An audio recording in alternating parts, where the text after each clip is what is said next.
Okay guys, we're reviewing for the Crucible test. I'm going to talk kind of loud so that hopefully the camera can record it. So, here's what the test looks like. First part of the test is going to be multiple choice questions. And the second part of the test is going to be short answers that you have to answer in one sentence. The third part of the test is a section where I'm going to read a quote, and you have to write down what character said it. Then there's some two-sentence answer questions.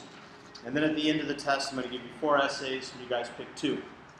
So we're going to go over all of that. We're going to start off by doing the quotes. I'm going to actually give you guys a sneak preview of what the quotes will be. So I'm going to read a quote off, and if you guys know it, say what it is. If not, I'll say what it is afterwards.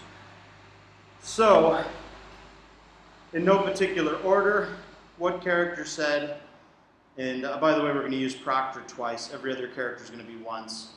So, what character said, "Hang them high over the town, who weeps for these, weeps for corruption."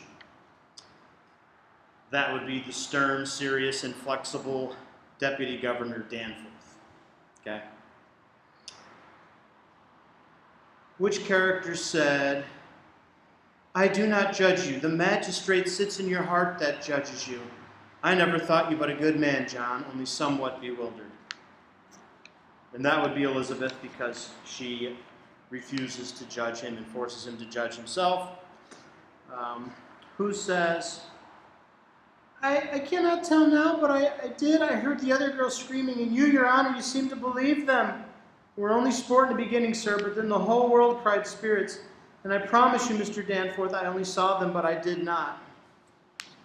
That would be Mary Warren when she tries to speak the truth, but fails to go through with it.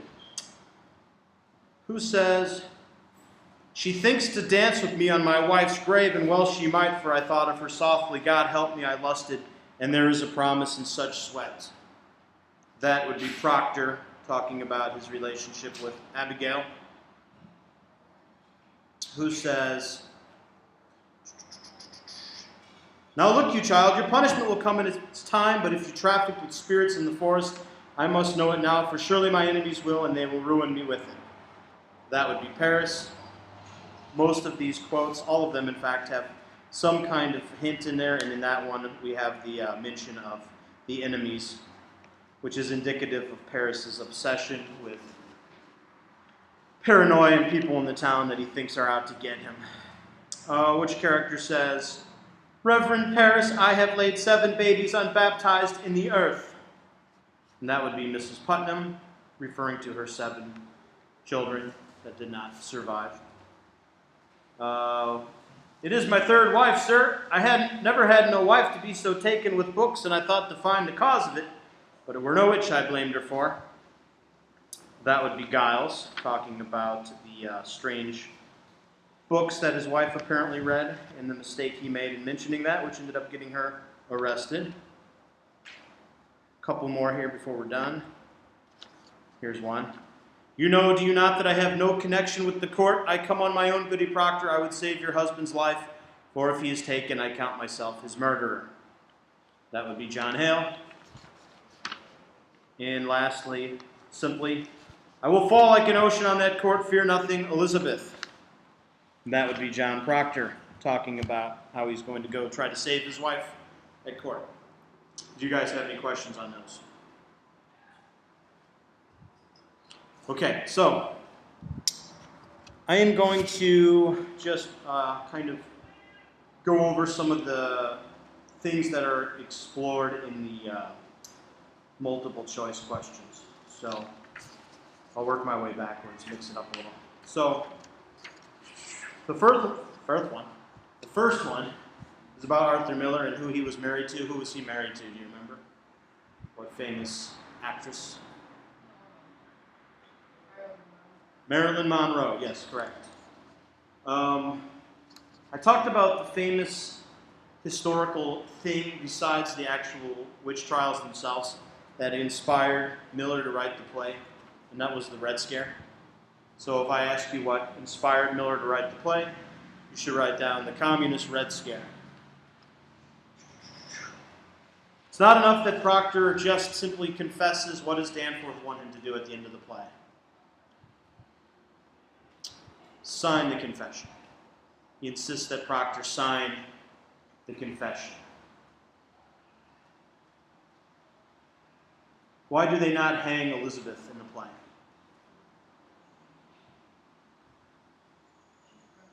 Because she's pregnant. Correct. Thank you.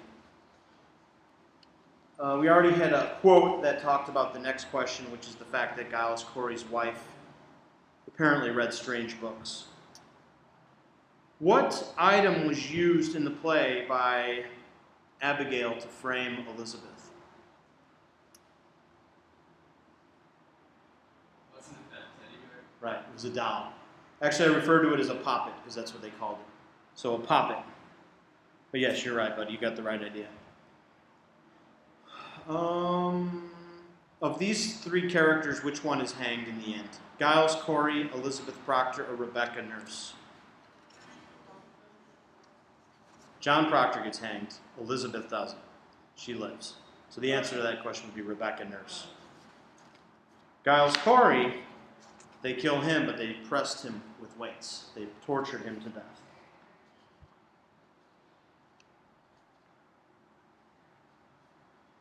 Who gets robbed by Abigail in the end of the play?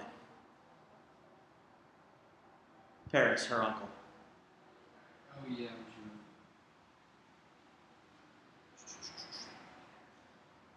Which character is portrayed, I kind of hinted at this in the quotes as well.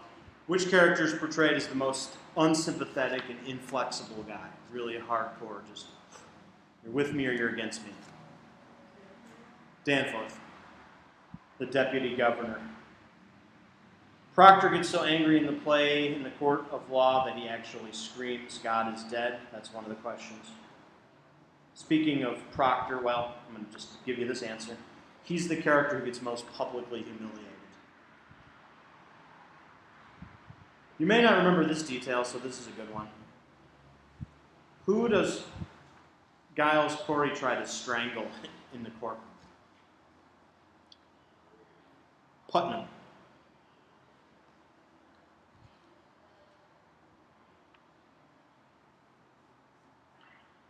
In the court, Elizabeth lies for the first time in her life, apparently. Apparently she never lies, but she does lie in court.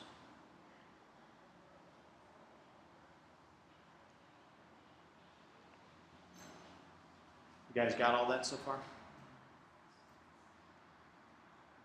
Who would you say the character is that is most dynamic in the play? That is to say, which character goes through the greatest change as a person? I mean, a lot of characters do. That's a multiple choice, because you could say a lot of characters. But of the options I give you there, what I'm looking for is John Hale. Because he is the witch hunter / exorcist who comes to the town ready to solve the town and cure it of all its problems. And then by the end of the play, he's bluntly asking people, just lie to save your lives. One of the things I try to indicate as we've read through this play, thank you, brother, You're welcome. is that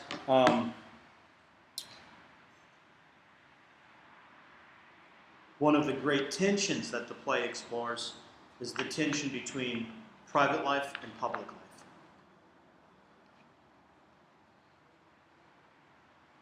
Who's the character in the play that is portrayed as having the least power in the town?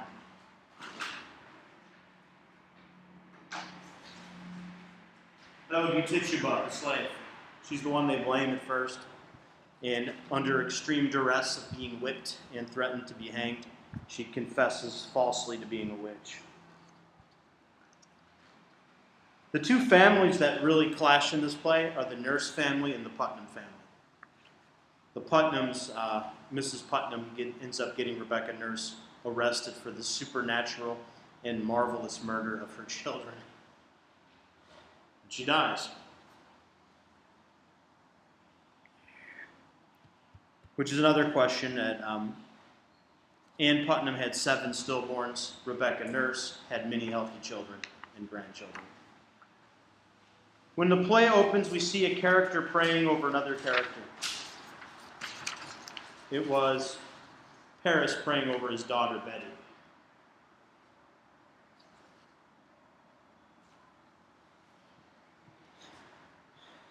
Other questions that the plagues or the test is going to explore and ask you about is what incident starts the whole thing in the first place.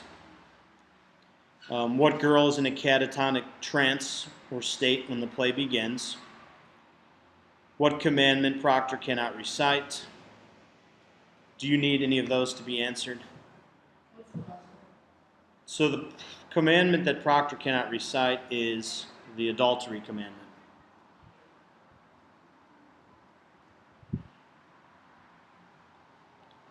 The girls get caught in the forest, and then, of course, the character who is in the trance at the beginning is Paris' daughter, Betty.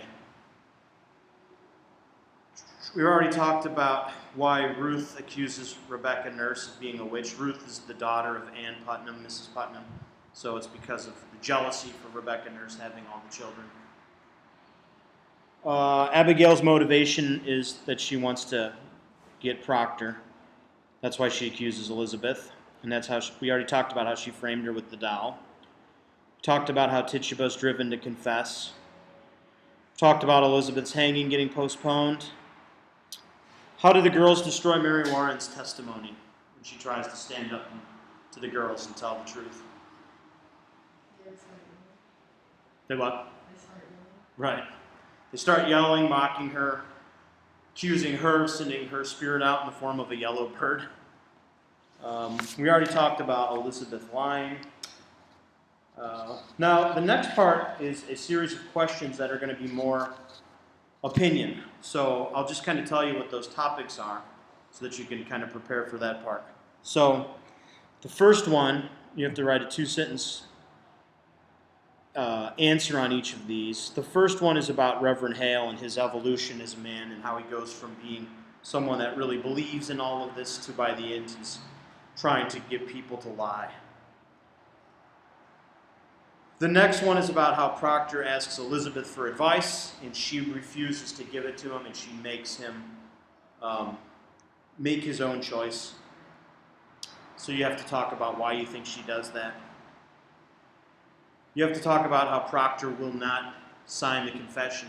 He does sign it, but then he rips it up in a fit of fury, and he screams that it's his name. He feels like he's given them everything, but that name, he's like, I'm not giving you that name.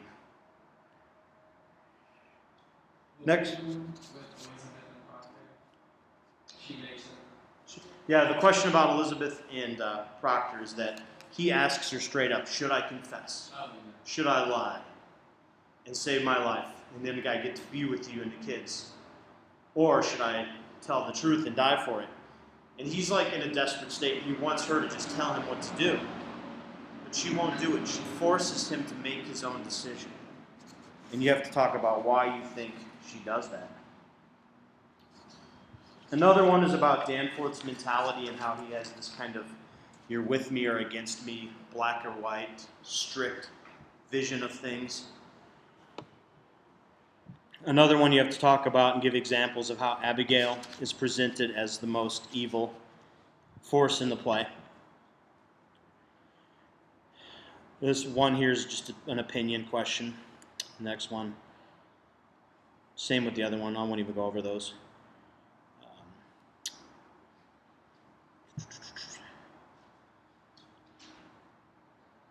Two last questions I want to make sure I go over with you guys. One of them has to do with how did the fact that Salem was a theocracy lead to the tragedy of the town?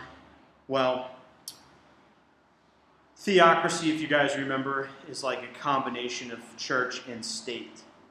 So every decision that was made in that government was based on religion as well.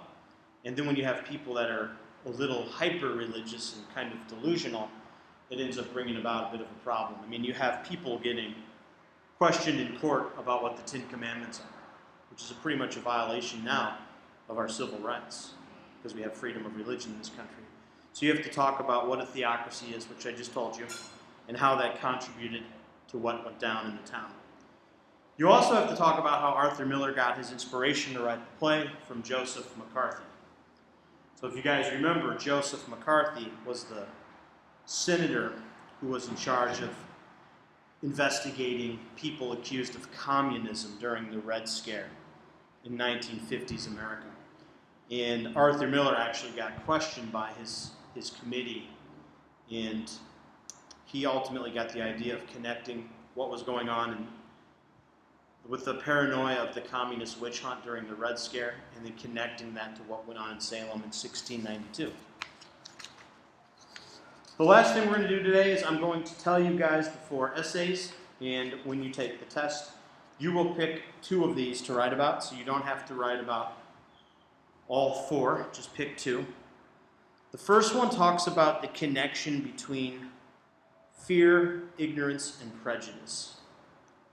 So when we fear something, we oftentimes fear it because we're ignorant, which means we don't understand it. Ignorance means a lack of knowledge. And when we're fearful of something that we don't understand, we oftentimes will prejudge it. And the thing about people is that sometimes when we're prejudging and getting paranoid about things we don't understand, violence works into the equation. Certainly it happened here in Salem. They really feared that Satan was infiltrating their society, and so they used violence to try to stop that. And in your essay, if you choose to write that one, you're going to talk about the connection between fear, ignorance, violence, and prejudice. The next one is about social forces. How in the play it's hard for somebody like Mary Warren to stand up to the other girls. So I want you to talk about how it's difficult to stand up against the crowd, and how it's hard to talk. It's hard to stand up when you're in the midst of a powerful social force. And you can outline some personal situations where you've been through that kind of thing, or even hypothetically imagine some situations where you might. The next one's about moral dilemmas. A moral dilemma is when you have to make a choice that forces you to really apply the morals that you have. So that could be something as simple as your friend asks you to steal something with them. Or it can be something as intense as being accused of witchcraft and then lying to stay alive. So I want you guys to talk about moral dilemmas that you've had in your life, or others that you might encounter.